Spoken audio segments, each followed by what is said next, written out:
प्रमद संकुलाः कृष्णा पंकजे क्षणा अमृतधारया कृष्णा संप्लुता इव स्तिमिततां कृष्णा ददुस्त्वत्पुरोगताः।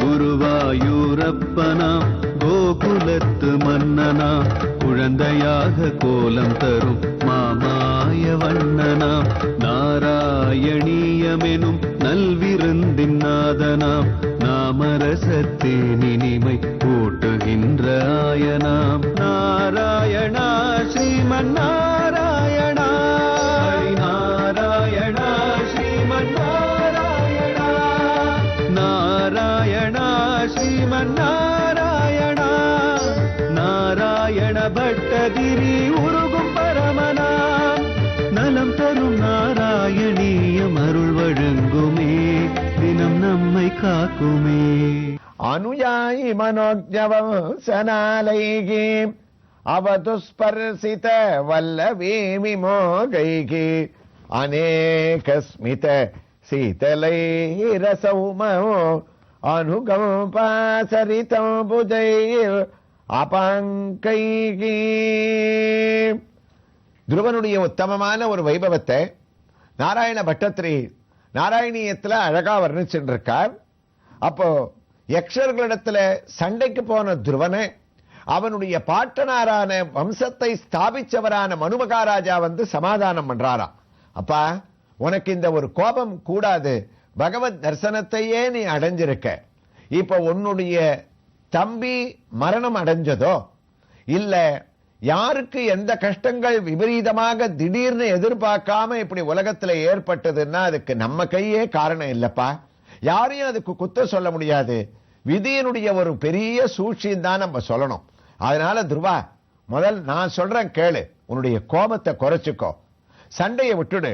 விளையாததொன்றும் விளையாது வந்த வினையூழின் வந்த விளைவே உளைமா நடத்திரள் உத்தமல் தன் உயிரோல் அரக்கல் உன நீ வனையாழி வேலி வலையத்தரக்கர் உயிர் யாவும் வவ்வல் அரணே அணி கொடுபாடு தொடை மார்பயல் அமர் விட்டு நின்று தொழுதால். செவ்வை சூடுவார் சொன்னார், உலகத்துல வினையால விதியால எல்லாம் நடக்கிறது. அதனால இப்பவே நீ யுத்தத்தை விட்டுடு, உனக்கு இது அழகு இல்லை, நம்ம வம்சத்துக்கு அழகு இல்லைன்னு சொன்ன உடனே என்ன பண்ணாம அமர் விட்டு அந்த யுத்தத்தை விட்டு தேர்ல இருந்து இறங்கி தன்னுடைய மனுவான பாட்டனாருடைய காலில் விழுந்து எழுந்து நின்று தொழுதால். அவரை வணங்கி நல்ல ஒரு சந்தர்ப்பத்துல வந்து எனக்கு இப்படிப்பட்ட ஒரு பெரிய உபதேசத்தை நீங்க பண்ணேளே, என்னுடைய பகவத் தரிசனம் இருக்க அழலுற்ற ஆழி திகழ் செங்கையன்னல் அருளல்லதன் கொள் பெற்றுமாறு எழில் பெற்ற செல்வையில் அன்னதாக என ஏகினான் உள்மகிழ்வான். இப்பவே நான் சண்டையை நிறுத்திடுறேன், நீங்க சொன்னா அடுத்த வார்த்தைக்கு நான் மரியாதை கொடுக்க வேண்டாமான்னு சண்டையை நிறுத்தினான். ரொம்ப சந்தோஷம் பாருனார்.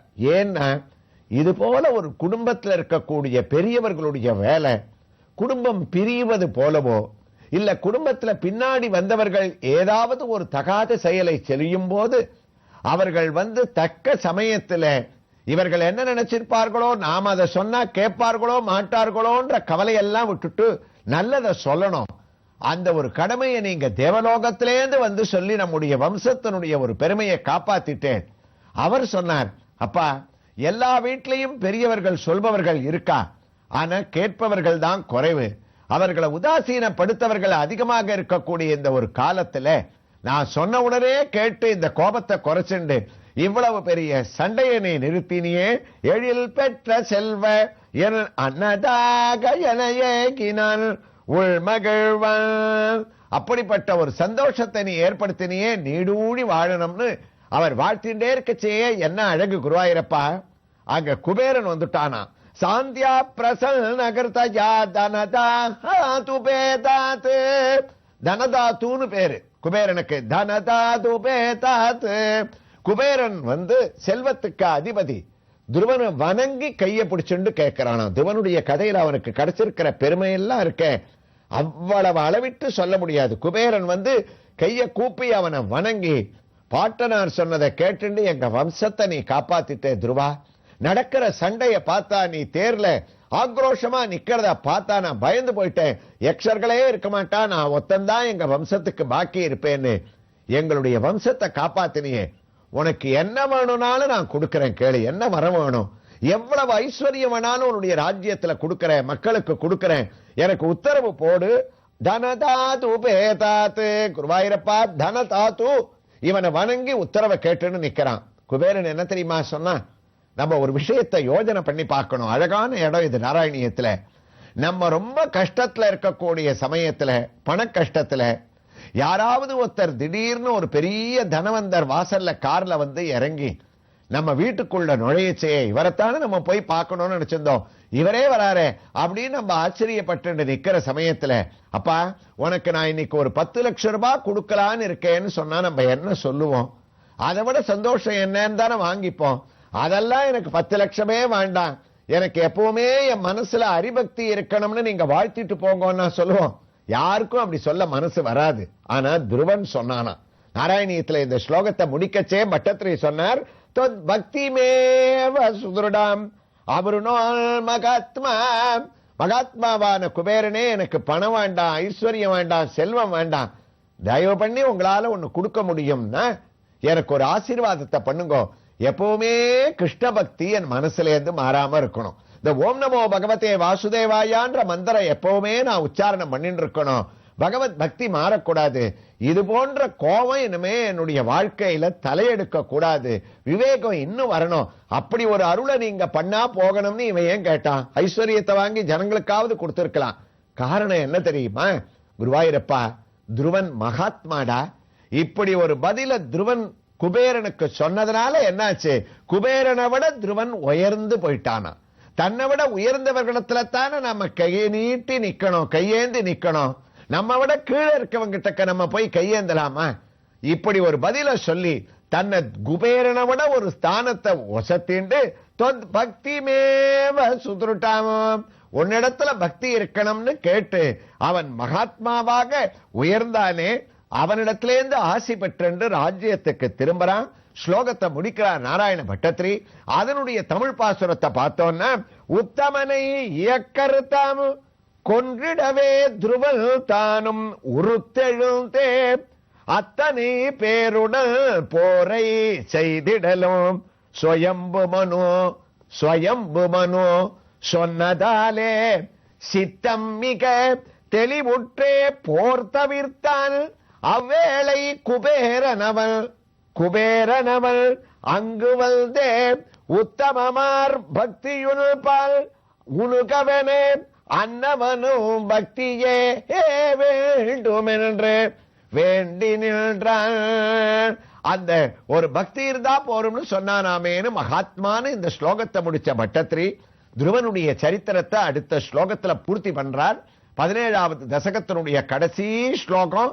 துருவ சரித்திரத்தை கேட்ட நம்ம எல்லாருக்கும் பல ஸ்ருதியும் சொல்லி அவர் முடிக்க போறார். அத 11வது ஸ்லோகத்தை அவர் ஆரம்பிக்கட்டும்.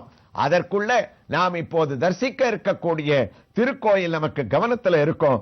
சென்னை தேனாம்பேட்டை எல்டாம் சாலையில் உள்ள ராமலிங்க ஈஸ்வரர் கோயில் தெருவில் குடிகொண்டிருக்கக்கூடிய ஸ்ரீ கிருஷ்ணசுவாமி திருக்கோயிலின் மூலமூர்த்தியின் திவ்ய தரிசனத்தை இதோ நாம் அடைய இருக்கின்றோம்.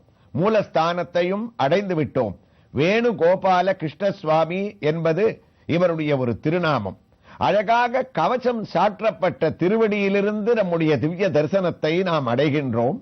திருவடி சேவையோடு எம்பெருமான் அழகான பட்டு பீதாம்பரத்தையும் தான் சார்த்திக் கொண்டிருக்க, அந்த பீதாம்பரத்திலே இதோ அஷ்டலட்சுமியும் அலங்கரிக்கக்கூடிய திவ்யமான ஒட்டியானத்தினுடைய தரிசனம். வெண்முத்து மாலை, அது மட்டுமா காசு மாலைகளையும் தான் தரித்துக் கொண்டு வக்ஷஸ்தலத்தை அலங்கரித்துக் கொண்டிருக்கக்கூடிய எம்பெருமானுடைய திருமார்பிலே அழகான வக்ஷஸ்தல லக்ஷ்மியினுடைய பதக்கமும் இங்கு மின்னுகின்ற ஒரு திவ்ய தரிசனம். 4 புஜங்கள், அதிலே 2 வழக்கம் போல சங்கு ஒரு புறமும் சக்கரம் ஒரு புறமும் சங்கு சக்கரத்தனாக நமக்கு காட்சியை அளிக்க, மற்ற 2 திருக்கரங்களிலே வேணுகோபாலன் அல்லவா அழகாக புல்லாங்குழலை லாவகமாக கையில் ஏந்தி கொண்டிருக்கக்கூடிய, புல்லாங்குழலை அதரத்திலே வாசிக்கவில்லை, கையிலே தாங்கிக் கொண்டிருக்கக்கூடிய திவ்யமான ஒரு சேவையை அடைகின்றோம்.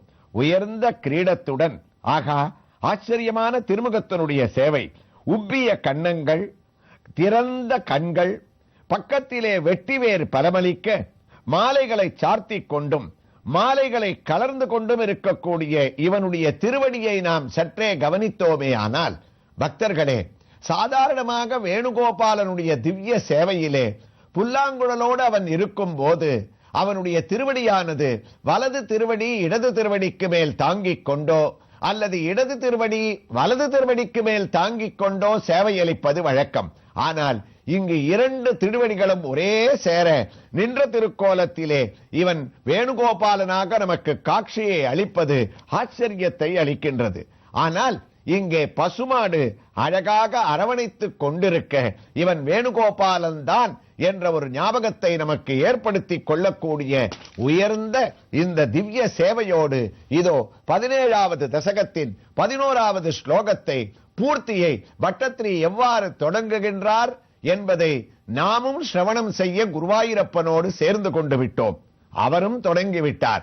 குருவாயூரப்பா, அந்தே பவத் புருஷநீத விமானயாதோ மாத்ரா சமுத்ருவபதே முதிதோ யமஸ்தே ஏவம் ஸ்வப்ருத்ய ஜன பாலனலோலதிஸ்தம் வாதாலயாதிப நிருந்தி மமாமயோகனே.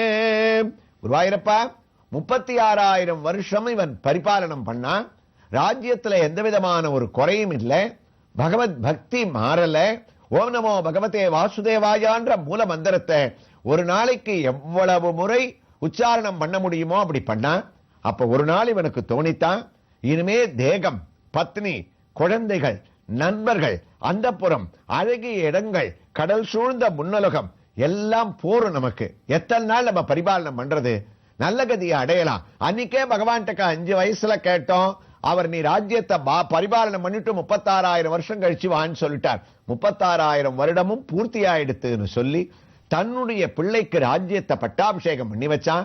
ஜனங்களிடத்துல உத்தரவு வாங்கிட்டான், தன் குடும்பத்தினிடத்துல உத்தரவு வாங்கிட்டு, நான் இனிமே நல்ல கதியை அடையிற வழியை பார்க்கிறேன், பத்ரிகாசிரமத்தை நோக்கி போறேன், அங்க போய் பத்ரிகாசிரமத்துல என்னுடைய தவத்தை நான் தொடர்றேன், மகாவிஷ்ணு எனக்கு வாக்கு கொடுத்திருக்கார், உனக்கு விமானத்தை அனுப்பி நான் வைகுண்ட லோகத்துக்கு பக்கத்துல ஒரு துருவபதம்னு ஒரு அழகான பதத்தை கொடுப்பேன்னு, அதனால நான் கிளம்புறேன்னு மக்கள் அவனை வழி அனுப்புறா வருத்தத்தோட.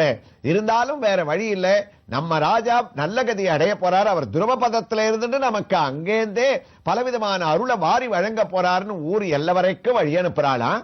அப்ப இவன் என்ன பண்ணான், குருவாயூரப்பா, அந்தே பவத் புருஷநீத விமானயாதோ மாத்ரா சமுத்ருவபதே முதிதோ யமஸ்தே, அந்த விமானத்துல தான் போகணும்ன்றதுக்காக உயர்ந்த இடமான பத்ரிகாசிரமத்தை வந்து அடைஞ்சானம். எந்த நரநாராயணனுடைய தவம் இன்னைக்கும் பத்ரிகாசிரமத்துல நடந்துருக்கு. பத்ரி நாராயணனாகவும் நரநாராயணனாகவும் மகாலட்சுமி இளந்தை மரமாகவும் இருக்கான்னு முன்னாடி தசகங்கள்ல நம்ம அனுபவிச்சோமோ, அந்த சுவாமி தவம் பண்ணிட்டு இருக்கிற நரநாராயண தவத்திற்கு கீழே துருவனும் தவம் பண்ணணும்னு வந்து அடைஞ்சு அங்க இருக்கக்கூடிய அலகநந்தான்னு சொல்லக்கூடிய கங்கையில புனிதமாக நீராடி ஸ்நானத்தை முடிச்சு அந்த கரையிலேயே மறுபடியும் உட்காண்டாம். ஓம் நமோ பகவதே வாசுதேவாயான்ற மூல மந்திரத்தோட பகவானுடைய விமானத்தை எதிர்பார்த்துட்டு பத்ரிகாசிரமத்துல தவம் பண்ணிட்டு இருக்கான். அந்த தவத்துக்கு எப்ப விமானம் வந்தது, துருவன் எப்படி துருவ பதத்தை அடைஞ்சான், யாரெல்லாம் வந்து இவனை அழிச்சுட்டு போனா, இவ அம்மா சுனீதி என்னன்னா இந்த கதையில அப்படின்றதையெல்லாம் சொல்லி இந்த தசகத்தை பட்டத்திரை முடிக்க போறார்.